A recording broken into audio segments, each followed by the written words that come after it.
soup? Welcome to Tales Tomorrow. I am Morrow, your storyteller for today, and with me I have some more RPG horror stories. I gotta gush about something. I had a cool DM moment where a player got to do something super really cool. Long story short, Mary went on a little bit of a animal hunt adventure to find some very rare beasts, and she recently had a moment where she found one of those rare creatures. It was a really powerful moment. She loved it, the rest of the players loved it, everybody got nice rewards, and my players really loved it, and it just made me feel so good, made me feel so accomplished. Anyway, enough of me gushing about my stories and stuff. Let's simmer down a little, bring our expectations low, and get to some RPG horror stories for today. Does a 30 hit you? No. There's some titles I'll read. I can only imagine what it's about, but this one, okay, we'll just get into it. Hello, long-time lurker and enjoyer of several YouTube readers here. I have a lot of stories that I could fit here, but for now, I'll just tell you about what happened a few hours ago. If you guys like it, maybe I'll make more or longer posts about this and other campaigns. We're currently at level 11 and insanely overpowered. It's a very strange imbalance. The GM is trying to give us challenge and most players just blow right past them. We're in the personal arc of our fighter and fighting a mini-boss, a gargantuan amalgamation. Somewhere between a Triceratops, a Hydra, a blue-eyes white dragon from Yu-Gi-Oh! First round is over and we got hit by the 180-degree, 90-foot cone acid breath that did around 80 damage. It made my Sorcerer drop concentration on haste for the Artificer and Ranger, while the Fighter managed to keep concentrating on his and the Druid Cleric managed to keep Bless going. Wait, 80 damage and you can maintain concentration? Well, I mean, I guess if you're rolling like natural 20, I think. Am I misunderstanding the concentration rules? I feel like this is a lot of damage, huh? The Fighter and Artificer had managed to get it before I lost concentration, so at least that would now take the heat off their back line. The Fighter attacks 4 times and barely dents the HP bar of the creature. The Artificer and Ranger are lethargic due to losing haste as the creature's turn again. Your AC is 21 due to haste, Fighter. Yeah, that's right. Okay, then 2 of the 3 attacks hit you for 17 and 24 damage. Well, that's not good. Right, and for you, Artificer, I have a 17, 24, and 30 to hit. Yeah, that doesn't hit. What? You gave me a shield as a spell, remember? And my AC is 26 already. 28 if Sorcerer hadn't dropped haste.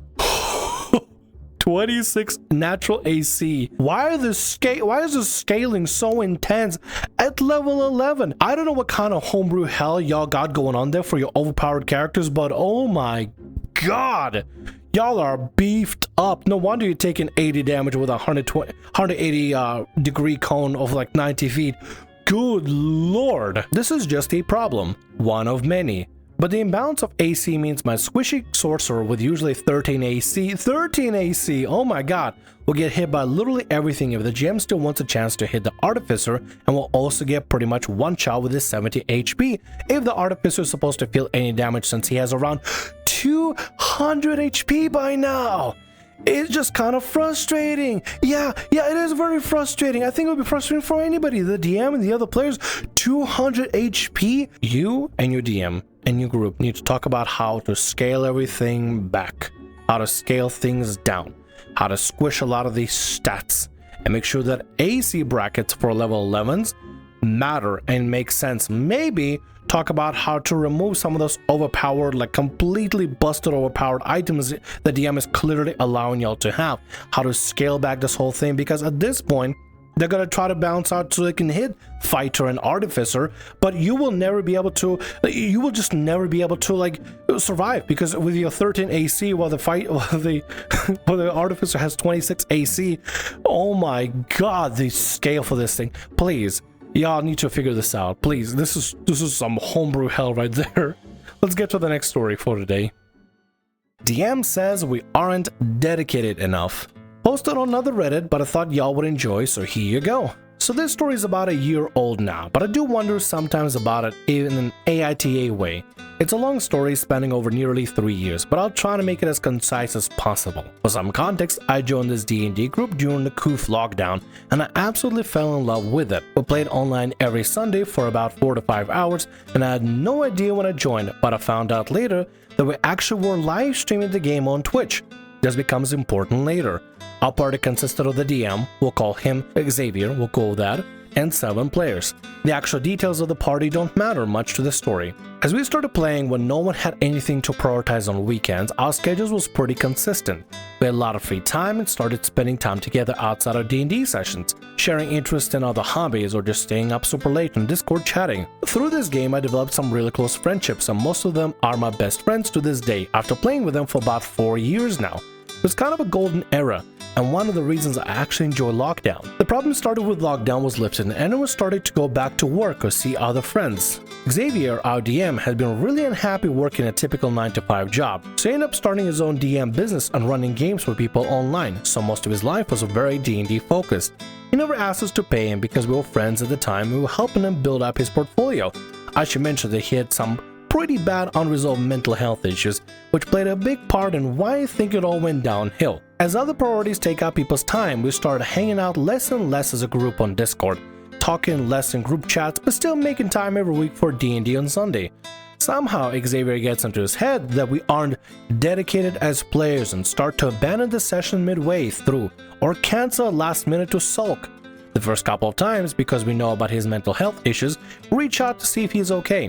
He almost never responds, but eventually comes back and messages the group chat like nothing really happened, so we assume it's fine. Campaign continues for about another year and a half. More and more often Xavier starts to have private conversations with me about how other players aren't as dedicated as he would like. Dedicated as you would like? How can they be more dedicated? Have you talked to them and how they can be more dedicated? They're literally like attending a session weekly. You have people showing up weekly to your session even after they got back to work and stuff and they're busy again. They still make time every Sunday to come back to your sessions. What other dedication do we need? People are making it to this session every single Sunday and holding out the Sunday to play in the campaign with y'all continuously after so much dedication of 4 years.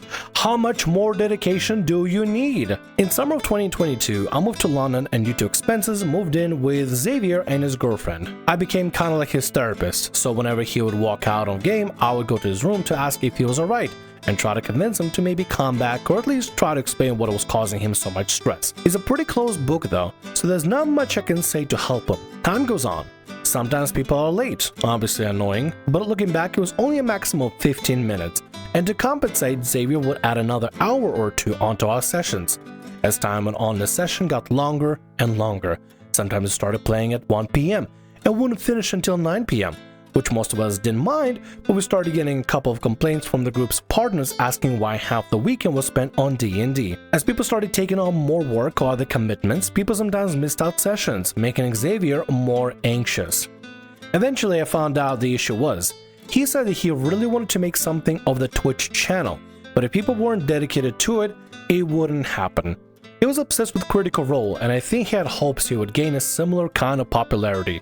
Due to his business picking up more traction, he mentioned that he felt he was being taken advantage of by our group because we were neither committed nor were we paying him. When he said this, he exempted me and a couple of others really dedicated people, but again, looking back, he probably just wanted to keep me on side. Okay, buddy, listen, you got friends that you're playing D&D with. These aren't your business partners, these aren't your proteges, these aren't your employees, these aren't your anything. You're not paying them a salary to show up to the game. These are your friends. If you want to stream it to show your portfolio the kind of things you can do, that's fine, as long as everybody else is cool with it. But don't expect people to be your, employees and show up to every single game that you're going to be streaming and stuff. People have their own times and schedules. If it works out, it works out. If it doesn't, figure out something else. Also, don't put all your eggs in a Twitch basket. With how Twitch as a platform is, I'm not sure if y'all have any experience with it or see any of this stuff, but Twitch as a platform is a flawed platform that is extremely difficult to grow on, from what I've seen from my friends and stuff. Maybe have the games we post on YouTube so people can see the kind of stuff you're doing. Record your games and edit them so that people can see what kind of games you're running, what kind of experience you can give to people. Open up to YouTube Shorts or TikTok or whatever the hell you need to do. Try different ways, but don't force people to feel like they owe you something or need to dedicate more hard time when they're already showing up on Sundays to try to play with you. And yeah, people get busy and stuff, but they're not your employees. They're making the time and you're making the time to show up together and enjoy a nice game. They're not part of they're not your business partners or anything, and they're not taking advantage of you. That's such a low way to look at your friends. This DM needs to get the priorities straight, because this is gonna turn into a meltdown. We had a group discussion about what we wanted from Twitch. Most of the group said they were happy to contribute, asked for the password to the Instagram account so I could post and promote consistently, and never got given it in the end. But two of the players vocalized that they really didn't care all that much about streaming. They were happy to come along for the ride, but they just wanted to play D&D, which is a very reasonable point to post. And like, listen, Twitch thing is your thing, DM. Players just want to play D&D. They don't care what you do. They're not part of this whole thing. They're not part of this whole like business venture of yours. So don't force them to be part of it. You have a good thing going on. Why are you trying to ruin it by making people feel like they need to show up and dedicate the time as if they're employees for your stuff? It's a D&D game. This is where things started to take a turn for the worse. It's obvious that Xavier isn't happy with the two undedicated players, and it doesn't help that these two players are the ones who are most often late to the game. And more, I'm in Xavier's room trying to be encouraging. He opens up about some of his mental health issues, and I tell him he should try and find actual therapy or something that will help him. I found later that other people had similar conversations, encourage him to seek help or find a way to deal with whatever it was that caused him to feel this way about the game. It's battered down every time, and I appreciate that therapy isn't for everyone, but Xavier has never even tried it.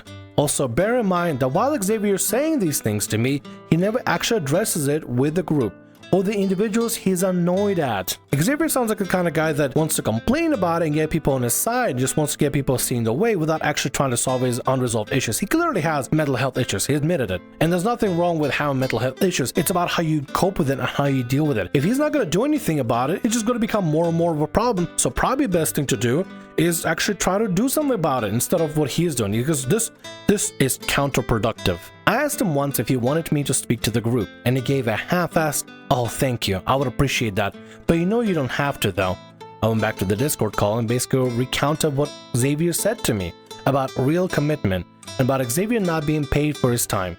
Thankfully, another player called me out on it and reminded me that D&D wasn't school or work, but something we did for fun. We all loved the game, it was pretty evident. We were friends and we didn't have to be in this group, but we wanted to because we enjoyed each other's company. I apologized, asking Xavier to join the call, and Xavier didn't say a word about his actual feelings, and didn't apologize for penalizing the group.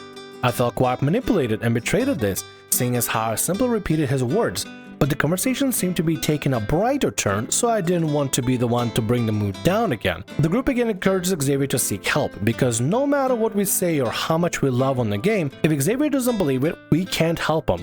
After the call, he thanked me for sticking up for him, but I just felt awful about it. I had berated my best friends and taken the fall for something I didn't even really think.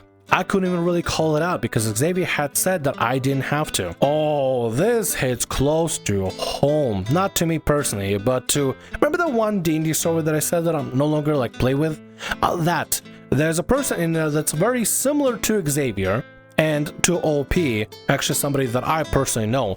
And the person that I personally know is also playing this kind of role, playing this kind of card where they're sort of defending my Xavier's action, or the Xavier from the other server's action. I'm kind of curious if this is just a coincidence, or if this was actually written by the person that I think it is. I literally have no idea. I'm not gonna like call him out or anything, but I'm curious, very curious. The details are lining up a little bit too nicely. In the game, we're reaching what we thought was the BBEG boss battle. It had been hyped up for ages. Xavier tells us how hard this fight would be and that some of us could die. Recurring characters came back to help us fight, and we all mentioned the session before the final battle that this was the end of the campaign. How sad we were to see it end, but also proud we were on how far we've come. Xavier didn't respond.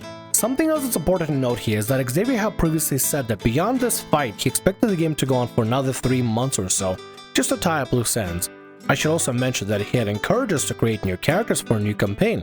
In the week between the final campfire chats and the boss battle, Xavier's girlfriend asked him again how long he expected the current campaign to go on for, and he said possibly another 6 months to a year. I mean, if the campaign's gonna end at some point, it has to end at some point, but to dragging it out, I mean, unless there's a purpose for it, I don't know. I really have no idea. But it seems like this thing is kind of becoming a little bit of a mess. We were all confused, but then we got to the final battle. After we defeated the Elder Brain, our BBEG, it was revealed that there was an even bigger BBEG that was controlling it. This was pre-Baldur's Gate 3, just a funny coincidence. Our group was surprised, but none of us wanted to question it in case Xavier thought we were being unappreciative again. Once the dust has cleared, Xavier decides he wants to focus on one character specifically, as the player, we'll call him Frank, is the only one that hasn't had any backstory exploration in the whole game. He made a character cursed to never be able to talk about his past and from a distant location, so it was never really relevant to this story. I created a new character as my old one was busy doing her own thing. Our characters took a year-long break, but I ended up regretting it. Again, I was living with Xavier and I didn't want him to think that I was being unappreciative. So we go to this new location, and now that the BBG is dead, the story has no direction. Everything is focused on Frank's character. He is the only one that speaks the native language, and the rest of us are kind of just there. It takes us 6 sessions to get there, meet Frank's family, and then start the journey to the capital. Now that the games are 8 hours long, that's 48 total hours, maybe more, of me sat at my computer doing literally nothing. Started playing video games because sometimes I didn't say a word the whole session. Basically got really boring. Other than Frank, we had no reason to be there, but we all felt bad that Frank hadn't gotten the appreciation of his character, and Xavier was still pulling his old dedication trick. Couldn't y'all ask Xavier to be like, hey, can we just get away to talk to everybody else instead of just sit around do nothing? After so long and sitting there for a total of 48 hours, I think y'all be a little bit more frustrated and try to talk to Xavier, asking him if you could interact in some way, maybe understand the language, maybe given a magical item lets you at least understand whatever it is saying, some sort of an auto translator stuff. Magic can really do a lot of things, and leaving y'all to just do nothing just because Frank is the main character for this session because the DM said so just sucks, dude. I wish y'all would have spoken up about it and just try to find a resolution then and there. But at the same time, Xavier is kind of a little bit of a, not a loose cannon, but I could see why maybe y'all didn't want to bug him too much, kinda. But yeah, still should have said something. I spoke to some other players. They agreed things have fallen off a bit, and me and another girl in the group decided that we needed a break from it. We've been playing for 2.5 years and we just wanted something a bit different. So I told Xavier that we'd stop playing this game and join back when the new one started. Xavier was not happy at all. Tried to be kind about it, knowing how fragile Xavier was about the game, but yeah, he stopped talking to me for like a week, which is a long time if you live together. Sunday after me and the other girls stopped playing, Xavier didn't show up. I never ran a session for the group again. He didn't tell anyone that the campaign was stopping. Others waited on Discord for him to arrive, but after 3 weeks of wondering, people stopped showing up. So the game fizzled. We're still friends though, and I decided I was going to stay out for it for my own sanity. Xavier did mention to me a while later that the other girls had taken advantage of him because he gave her a cool story arc and she just dropped the game out of nowhere. Majorly awkward because I knew he was likely saying the same thing about me to other people. If he talks crap about others to you, he probably does the same thing to you. I'll bet this guy just does this whole thing and gets everybody to go on this rigmarole and basically tries to get people on his side by talking bad about others and saying, but I can trust you, I can tell you the stuff, everybody else sucks, but you don't, you're the greatest, you're the best, my best friend ever. Just to try to manipulate people and keep them on his side instead of just dealing with his issues that it clearly has. We did suggest starting campaign 2 and come back to campaign 1 when we all had a break, but Xavier didn't want to do that. A couple other people mentioned DMing instead, but every time Xavier said he would start up campaign 1 again soon, so not to bother. Never happened.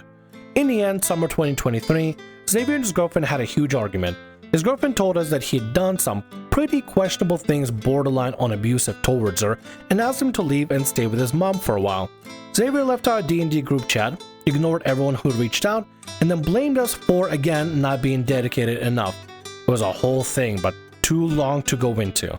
He blamed all his actions on his poor mental health, to which the general response was that we tried to help him as much as we could, but it's still no excuse of how he treated people. If you blame all of your bad actions on mental health, I think at some point there need to be a level of hey, maybe it's not mental health, maybe I'm just a jackass that should take accountability for this stuff. Nope, easier just to blame mental health, because taking accountability for an action is just impossible. It has to be a mental health thing. Seriously, some people use the whole mental health thing or use personal problems or some sort of conditions to just excuse asshole behavior. It's not okay. You may have mental health issues, sure, but that doesn't excuse being an asshole if you do nothing about it and just blame it off, oh guys, my mental health issues caused me to be a jackass. No, you were just a jackass with mental health issues. Stop being a jackass, resolve your mental health issues. Ironically, I'm the DM of the group now, and we started a fresh campaign.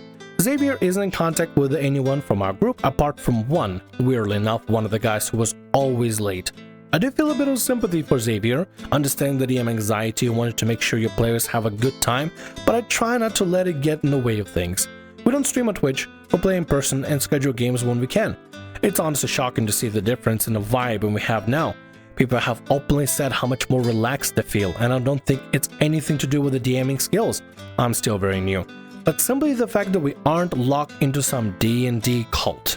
Good! Perfect time! This is a perfect example of a bad DM and bad situation, and somebody takes over and says, you know what, this is bad, I'm taking over. And then y'all just learn together. And finally, even with some of the faults or, being a new DM or getting something messed up and stuff like that, even with that, it's still gonna be better than dealing with Xavier and his crazy thing about not dedicated enough for my Twitch channel. Like, dude, you got your own stuff to deal with. I hope, honestly, I don't wish anything bad for Xavier. I hope he gets the help he desperately needs and stops being an asshole to people around him, because Christ, that's a great way to burn bridges if you're just being an asshole to people and don't listen to them when they're trying to help. But at the end of the day, I'm glad you're still playing and still hope you're having a good time, and OP, I wish you nothing but the best with your games. Hope it's going well. And with that, that's gonna be all our stories for today. I want to thank you very much for watching, and thanks so much for being here. If you like what I do, consider subscribing to the channel and leaving a like. Also, if the RPG Horror Stories ever goes down, or if you want to submit your own personalized horror story, email is down in the description below. I'll see you again in more Tales tomorrow. Bye-bye.